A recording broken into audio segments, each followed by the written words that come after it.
is Erik VAN ZUUREN. European Digital Identity Wallet and usages on requirements in the private and not only the public sector. Quick question. I think many of you are here from the private sector. Who of the private sector is in the European working groups? Nobody, correct? Because everything is being discussed between the member states and there are no discussion groups, as far as I know of the private sector who talk to the public sector. So that's the first thing. So let's see, will we come to European, and as Paul Timmers just mentioned in his opening speech this morning, will we have a European sovereign wallet, or will we base ourselves completely on foreign technologies and standards and therefore have a digital wallet, but not European? If you look at my LinkedIn, you will see that I work for a systemic European bank on open banking topics. You will see that I work for a certain European government in this domain, but everything I tell you is, let's say, public knowledge and is my personal opinion, not that of the parties I work for. Otherwise, I cannot say much. But okay, if you look at eIDAS, where do we come from? We come from eIDAS version 1. And eIDAS version 1 had two basically services present. On the one hand, there was the identity part, and on the other hand, the trust services part. The trust services part, to simplify a little bit, was mostly on electronic signatures and was more or less successful because it standardized electronic signatures. But hey, if you sign a PDF, it's nice that you can validate that the signature on the PDF is correct. But how are you going to process the data which is on that PDF? It's not really automatically processable, machine processable. So that is one of the elements that the eIDAS version 2 will try to fix. Secondly, we all know that there are different digital identities in Europe. You have France Connect here in France. You have DigiD in the Netherlands. You have the Belgian EID and It's Me in Belgium, etc. And how well does that work cross-border? Mwah. Okay. By the way, I myself, I have a Dutch passport, a Belgian EID card, and a French diploma. With what do I have to authenticate where? Oops, small problem. So that comes to the eIDAS version 1 usability context. If I want to authenticate cross-border, just very simply, if the user there in the middle wants to connect, for example, to a Spanish service, the Spanish service will say, hey, I don't understand your Belgian EID card or your Belgian wallet, so I will redirect you across the European eIDAS nodes in a federated way to Belgium. In Belgium, you authenticate, and then the Belgium system will send an identity assertion across those eIDAS nodes towards Spain, and then Spain will know who I am. But for example, in my case, where I have different identities, Dutch passport, Belgian resident, French diploma. If I need to give multiple attestation, I think this system gets like mixed up and simply does not work anymore. Secondly, if you want to add new services to this, you understand you have to upgrade the whole spaghetti, which is quite difficult if you have too many dependencies.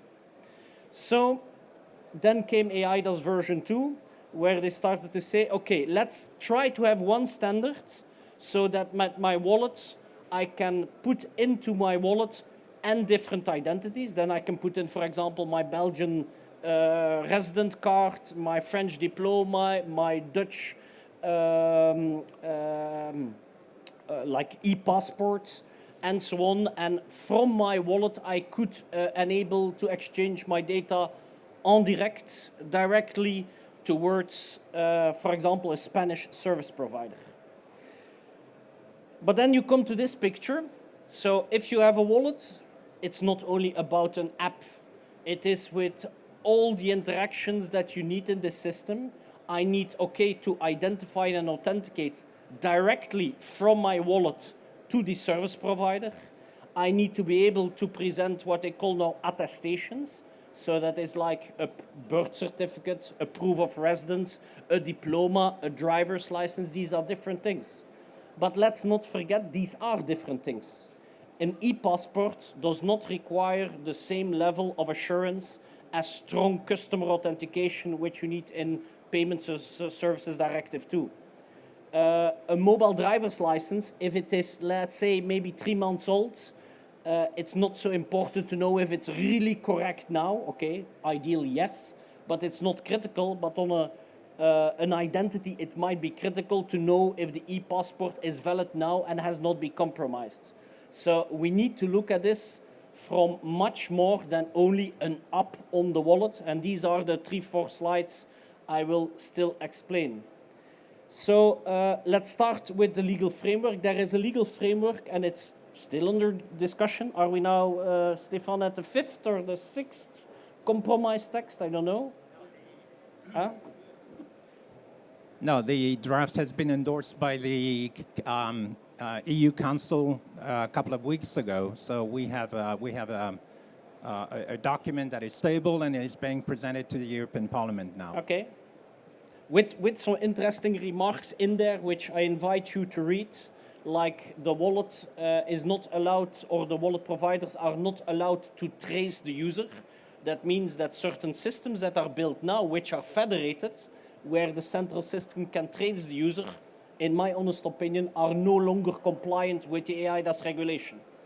It also states that the user must be able to exchange data in a way that is fully under their control. That means, for me, that we need systems that support pseudonymization, because if you don't do that, I will be able to track the user because I can correlate information. And the third and last interesting text in there is stating that large service providers on the net must support this. Does that mean that banks have to kick out their authentication systems and start to use this? I'm looking forward to the reaction in payments, what they will do with it. You, of course, need to supervise that, and people forget that next to the regulatory text, there are, of course, all these implementing texts that still have to be made. And next to that, there are specific guidelines on onboarding, where Commission implementing Regulation 2015-1502, it says how you can onboard a party and issue an attestation or an identity in a way that is a high level of assurance. There needs to be a supervision of all these parties, but I don't have time to go deep. So I will go to the 3 next slides. And by the way, I'm here till 4, 5 o'clock, so don't hesitate to interact. First of all, when can we have a European digital sovereign wallet? Meaning it's really European and it does what it does, not by copy-pasting international standards. Let's first decide what we need to do. Is it just authentication? I find it very strange that in the US, they copy-paste like Apple and the ISO standards, while the whole rest of the world is using for identity. Anybody looked at their French identity card? What is the standard there? ICAO stuff. So what the heck are we going to do? That would mean that we copy-paste American standards or something like that. And again, I'm not against using good practices, but we need to look at the use cases. Also, some of the standards that are being discussed, they are really good in offline mode, but they are horrible from a privacy enabling point of view in an online mode. Stefan, after this, will talk about the payments use case, and I leave that to Stefan. But so basically my message is here: if we choose the wrong standards, the EUDI wallet will be very poor. If we use, for example, purely the ISO standards, I would say, do we still need a European wallet? My Apple wallet supports it all already. So let's stop the project and copy-paste what Apple and Google do and move on, and don't waste European money. Security, quite important. You have a few interesting statements in there. I'm talking for myself, so I can do political incorrect statements. Who wants to put their European wallet on a Chinese mobile device? Okay, nobody? Sorry, politically incorrect. But what security do we want as Europeans on those wallets? Otherwise, let's use WeChat or whatever. It has marvelous features to do online authentication and so on to certain services. But maybe their privacy model is not ours. Security-wise, we need to think what we want. And there is a slide at the bottom, but I invite the people of ANSI to elaborate that. That was publicly presented like 2-3 weeks ago in a workshop on the EUDI wallet in Brussels. What constitutes a secure wallet? and I find it very interesting in the last legal text that they write that the current technology is not up to date. Hence, to go really high, you need something next to your mobile device. Well, interesting in the legal text. So this is something we still need to elaborate, because otherwise, functionally, we will have a very nice app which can do a lot of things, if we choose the right functional standards, depending on the context and the use cases. But the security is crap, and when you have a bad security on your wallet, I will simply steal your identity. And then what can I do? Access all your pension files, your bank accounts, everything, because I can, let's say, root compromise your wallet to the core if the security of your mobile device is insufficient. So I think there will be still rather strong discussions on what is minimum security for a European wallet if you want the citizen really to feel secure and so on. Of course, we also need to look at privacy. And for example, it was discussed that there are pilots on SSI across the world, self-sovereign identity, etc. If, in my opinion, you use MDoc and ISO standards offline, it's okay, and it's rather privacy protecting because I choose what I present to the police agent or to border control, and I do not expose too much outside of that. But if I would use these ISO standards like MDoc in an online context, it becomes to start to be completely traceable, so that would be, for me, a horrible choice. But for example, in the context of a project called ESIF, European Self-Sovereign Identity Framework, a pilot was done between multiple member states, especially between Spain and the Netherlands, who really built it, where the user had one pseudonym or one identifier to the Dutch government. Based on that, it could get a Dutch identity, then went to a Dutch university to get a Dutch bachelor diploma with another identifier, then could go with the same wallet to Spain, register and get a Spanish identifier, and then, because he was subscribed there, could get a Spanish student card with another pseudonym, so he could act in Spain without revealing really its Dutch identifiers in this case. That was a mix of verifiable credentials and self-sovereign identity, and it works. Next to that, it's something I read on the internet. I cannot be in all the conferences, but I think it was like a week ago that there was another forum where the French Privacy Authority basically said, if we don't have pseudonyms, we have a problem with the European wallet, which I agree to.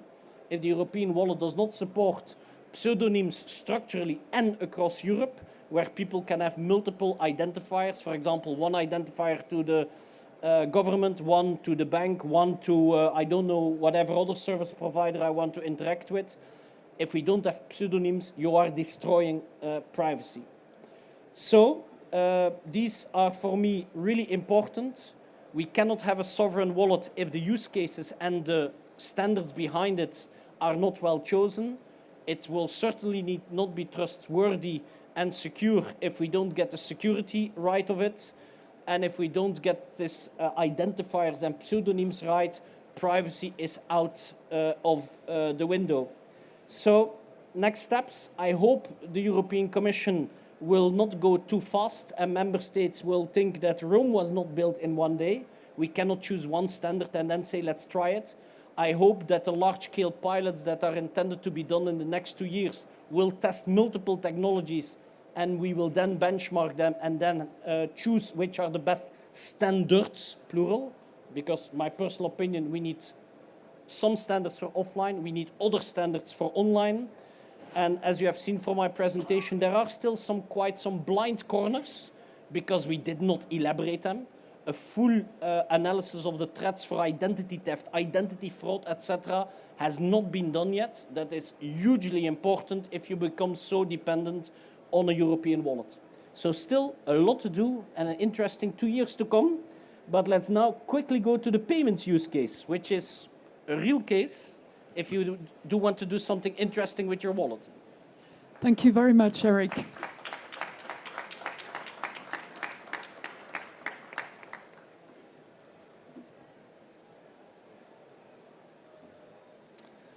So, payment use case. like Erik, the views that I will express are my own views, not any entities I'm working for, and certainly not that of the European Commission. Okay. Right. Okay. So payment use case. It's the largest use case that you can think about by far. It's a very big engine, no doubt, but it's pretty much still at the concept stage and not yet specified.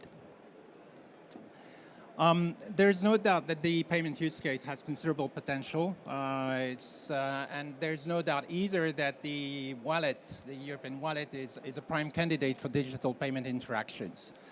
In principle, I mean, because that's how it should be in theory. There is no doubt that when you look at the various uses of the wallet, a lot of those involve payments. Whether you're talking about renting a car,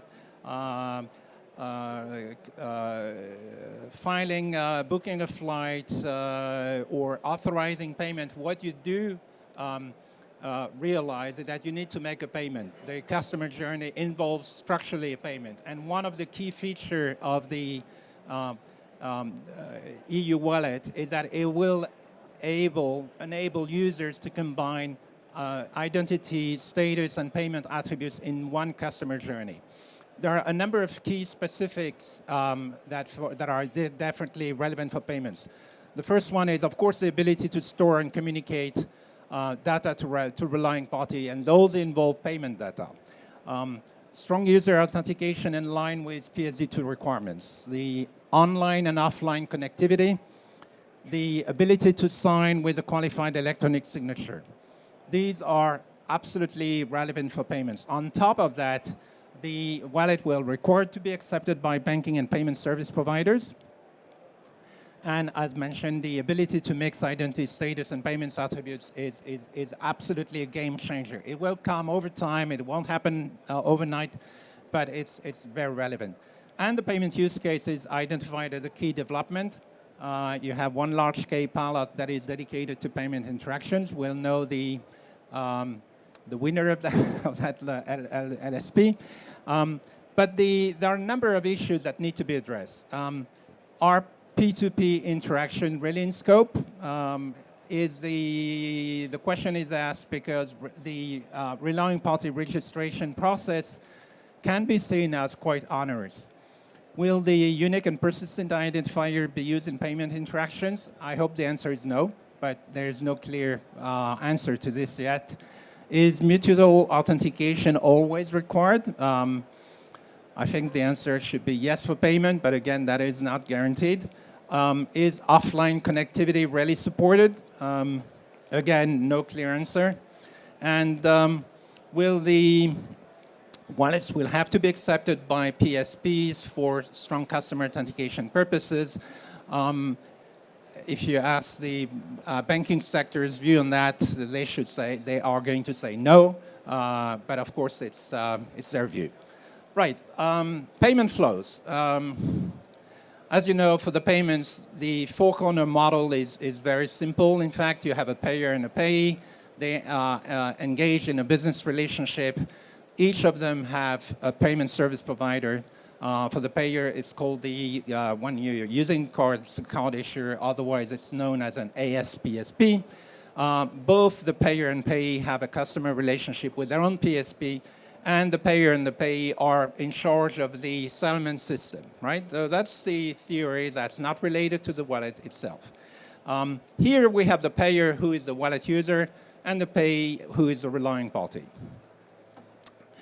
Now, I'm going to focus, in the interest of time, on the offline payment interaction. I think it's an important aspect. Offline, what does that mean first? Offline, it means when the wallet user has no internet access, okay? So there's no way to connect to the payer's PSP.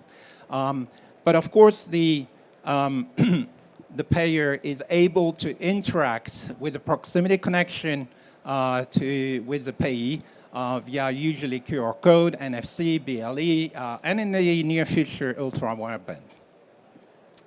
the pay itself is usually connected to his PSP, all right? And the payer is, in fact, making use with the wallet of 3 key functionalities: the ability of the wallet to support, to comply with strong customer authentication requirements, the mutual authentication, and the electronic signature. All those allow the offline interaction to go through the payee and the payee's PSP to implement the payment. So there's a big impact. We believe there is a big impact of the EU wallet when used for payments, especially for offline payments. And not only for card payments, but also instant payment and request to pay. I think it's really, it nicely fits the current trends of the payment industry. However, why is offline relevant? First, internet access is still a problem, especially in remote and crowded areas. Proximity connectivity offers a better user experience. And on top of that, cards and wallet-based X-based solution already support offline interaction. So if you do have a wallet that does not support offline interaction, when your Apple Pay solution does, you're at a disadvantage. But offline connectivity has 2 major drawbacks, so to speak. First of all, it's not supported by all technical standards. Just to put it very bluntly, forget about anything like DLT or blockchain. And it's very disruptive for ASPSPs because they are not used to, usually, they have, ASPSPs are legally responsible under the PSD2. They have to ensure that they have to prove that the the strong customer authentication has occurred.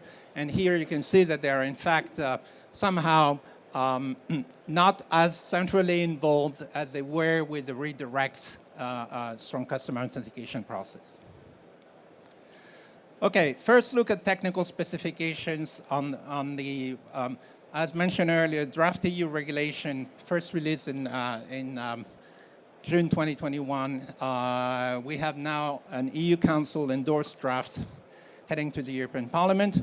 On top of that, we have an architecture and reference framework document prepared by the EIDAS expert group. First outline released in February 2022. I think it was a good document. First draft released in October, a few weeks ago. I think it's an understatement to say that there's no consensus yet, right? Would you agree? Right. Clearly, the mobile driving license use case and digital travel are prioritized use cases, with the wallets making use of the specification that has been mentioned earlier. You have a brief description of the specification that are being considered here. I won't talk about that. It was mentioned in the earlier presentations. So whether that leaves us for payment interaction, will EU wallets be fit for payment purposes? I have to say there's quite a big question mark on that, at least currently. At the hard payment interaction, you need to ensure legal irrevocability of payment orders. If you don't have that, forget it. You need to have an audit trail of payment messages that can be archived and presented as as legal evidence in court proceedings. You have to have strong user authentication compliant with PSD2. And you have to have mutual authentication in order to prevent fraud. Again, it's not obvious that these requirements can be met with the current set of contemplated specifications. The ISO 18135 specification for mobile driving licenses is, in my opinion, very privacy invasive. I don't think you can realistically use that for payments. The W3C verifiable credentials do not support offline interactions, and the REST API response is not tailored to meet audit trail requirements. But this is not the end of the story, so it's still work in progress. We'll see what happens. I'm not giving up hope for the payment use case, and wait and see. Thank you very much, Stéphane. I'm sure there are plenty of questions to start this discussion. Otherwise, I do have questions, but I'm sure they will flow from the floor. Natalie, you want to open the room? Natalie from Soprasteria. I have a thanks for the presentation for all. I have a question for Erik and one question for Stefan. Erik, I fully agree with your presentation of the privacy risk and all the correlation risk, identifier risk, and all experts agree with you. The situation is how to change the way to progress. You have proposed to wait for the 2 years pilot and to make a benchmark. But meanwhile, what about to make European standards with fine-tunings all the standards that are available, either the MDOC and the ISO 18015, the series ISO 23220, and with flexibility towards the W3 standards and DIDs and etc. Is it not appropriate also to work together with all experts on a new European standard that fits the wallet for ADAS? Meanwhile, we are making pilot testing. And a question for Stefan. Thanks for the presentation related to payment. Soprasteria is working both for public sector and for payment. I have had some feedback that following some lobbyings of big European banks, that the next regulation text will not oblige all the European banks to have the strong authentication based on the wallet if the end user wants. Just to clarify, and I hope that all the documents will be soon published. They are not. Even the RF is just an RF publication, not very all public. Thanks. So very quickly, and then Stefan. I think at this moment,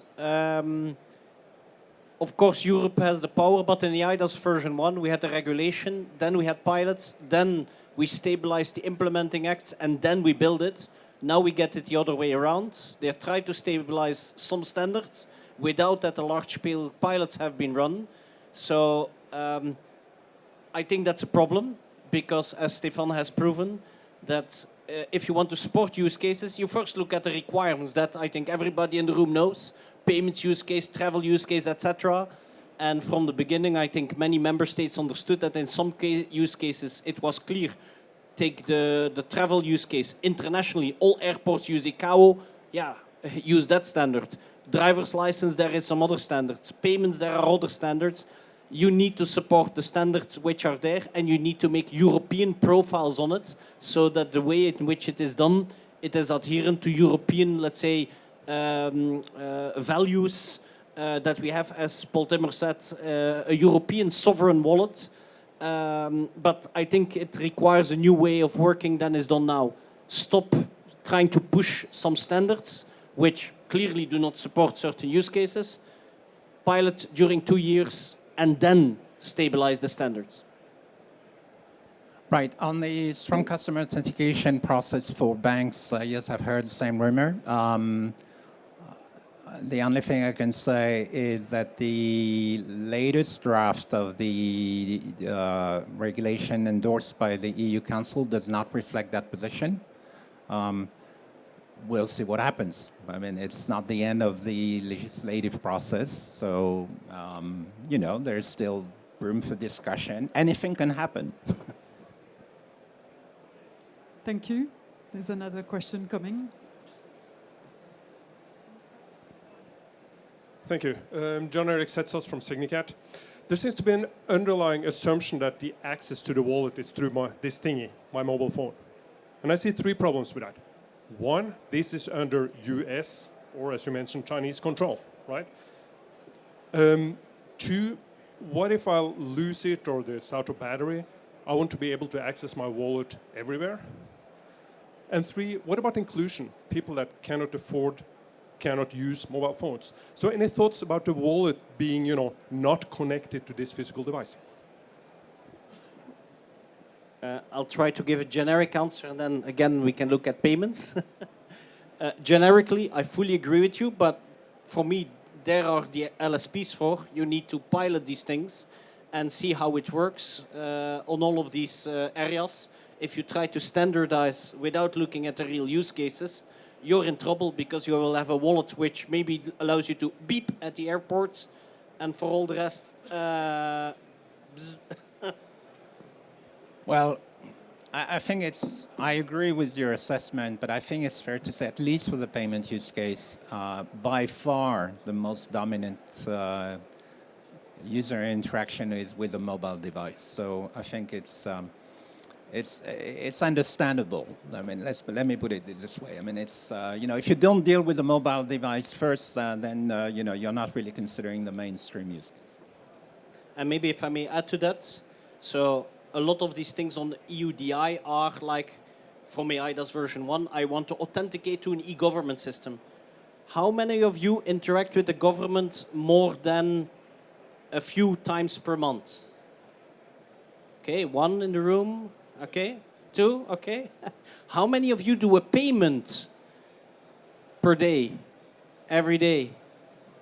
So you see that it's more these use cases with the private sector that should drive all this, where we need legal certainty, we need attestations, etc., than thinking that we need a replacement of, for example, the French identity card. I already have it. Why? It's not much added value. Hi, thanks. Great presentations. Dan Bachnummer from Accenture. My question goes around user authentication and ICAO for the DTC, the new DTC requirement.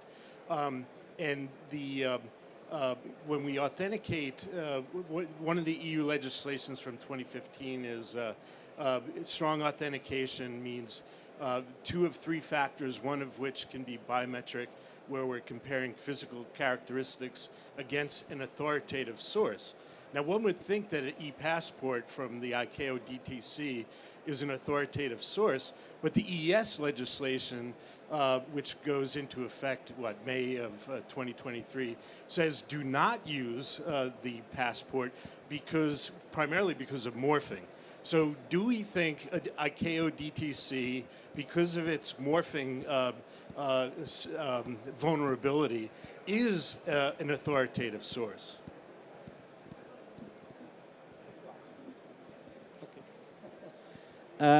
First of all, what is the European Identity Wallet?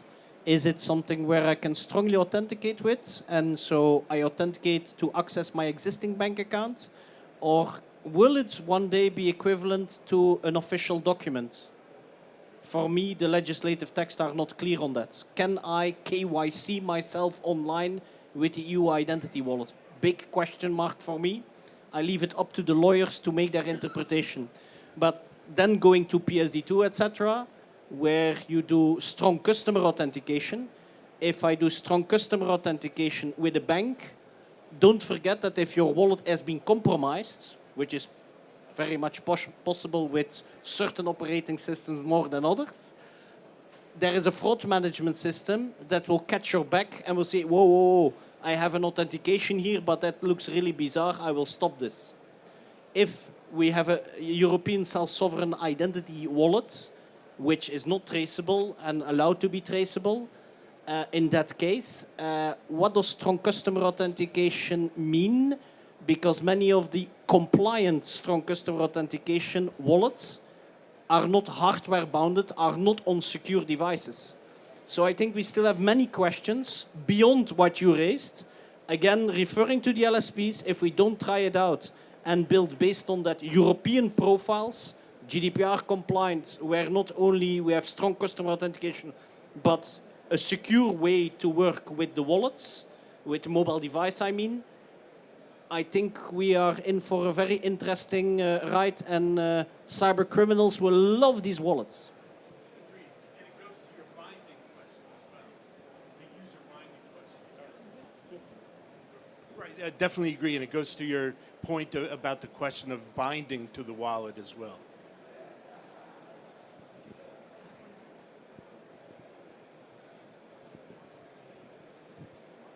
Good morning, Cathy from SIGPA. I have a question for Erik. How do you see the interaction between the member state wallet and the private wallet?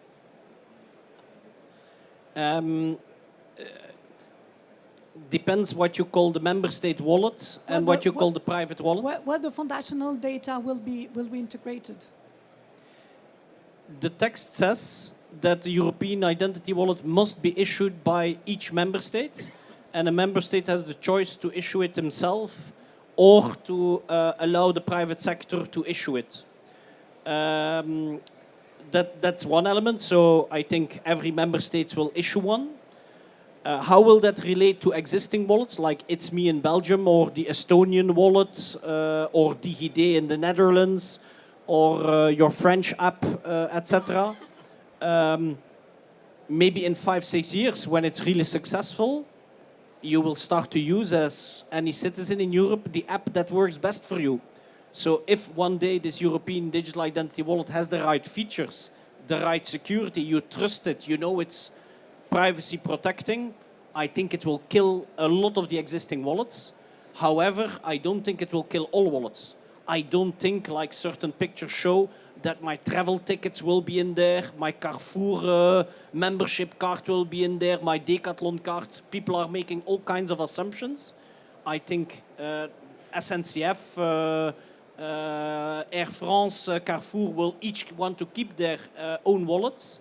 But at the moment, they need like an attestation for government. They will interact with the European identity wallet, for example, to start your relationship, to get a specific attestation, etc. So in the end, I think it will be a world of wallets. Every service provider will still have his own wallet, but for certain cases, it will work with the, let's say, government-endorsed wallets, to put it like that. But many of the existing situations, these existing wallets, are for me non-compliant with what is now in the legislative text. And they will, like the dinosaurs, be extinct. Thank you very much.